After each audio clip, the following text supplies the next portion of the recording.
So Yes. originally, REC Group was a privately held company in Norway, went public in the early 2000s under the ticker symbol REC.OL, which is simply the Hmm. Oslo Stock Exchange.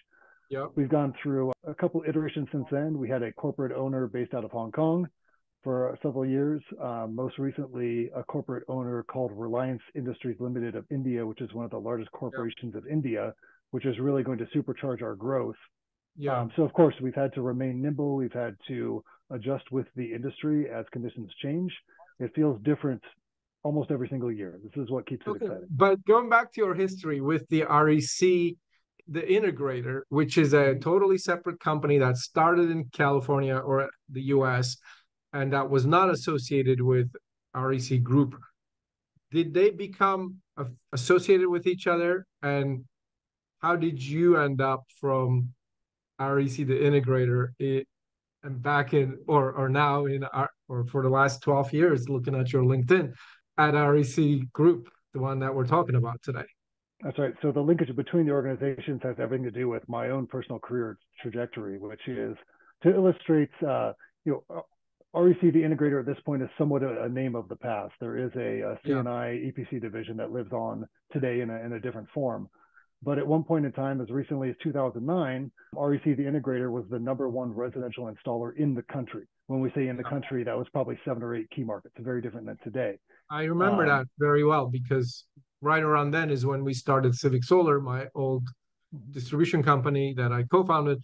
And I remember you guys being one of the top integrators in California, one of the bigger names in residential solar and small commercial too, probably, right? That's right. So the small commercial unit was deploying PV on top of Costco's and IKEA's, having significant success in that Yeah. early phase, which is say mid to late 2000s in that segment, even up Yeah. to small utility, not the very large Yeah. projects. And residential was sort of the bread and butter that kept the machine running on a month-to-month basis, being more portfolioed by nature, allowing us to keep the branch locations open and the crews utilized. Yeah. But that company was high enough profile at the time that it drew the attention of REC Group, which was a well-known European name looking to enter the US market as an investment in the future, as an emerging market, and really not understanding what made the US market tick. If Right. you imagine from the vantage point of a European at the time who was used to a very simplistic feed-in tariff, this is what really Yeah. in Germany what grew the substantial growth in the early 2000s was the feed-in tariff, and simply the revenue side was guaranteed. And if you could build a system, interconnect, everything else worked out. And it was very easy to compute the financial return. In the Right. US, it was very different. We had very few of those feed-in tariffs, were mainly a competitive based system where whether wholesale or on the retail side, you're competing with that sort of offset, which but it's very different from this region to that region. So not only do you have different climate insulation resources, you have very different retail costs of power, you have different interconnection guidelines, all these sort of things. And it was the Wild West, it still is. And the European companies at that point in time basically threw up their hands and said, we don't know how to approach this market. We're going to approach through acquisition. So M&A was the approach. And this is public information that REC Group took a 20% stakeholding in Mainstream Energy, which was the parent company of REC, the integrator, in Yep. 2008. So this was April 2008, and that agreement was written with a option to go to 100% full acquisition within the space of less than 3 years. That at that point in time, in 2008, everyone thought that was the way to go.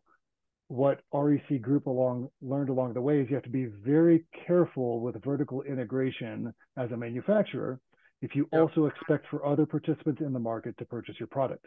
Because then Right. those folks feel like, well, maybe they're at a disadvantage in allocation or in pricing, or they just don't want to share Right. sensitive information. Makes perfect sense. So that, in conjunction with narrowing margins in the industry, made REC Group pull back from that minority stakeholding. So that So they, stakeholding.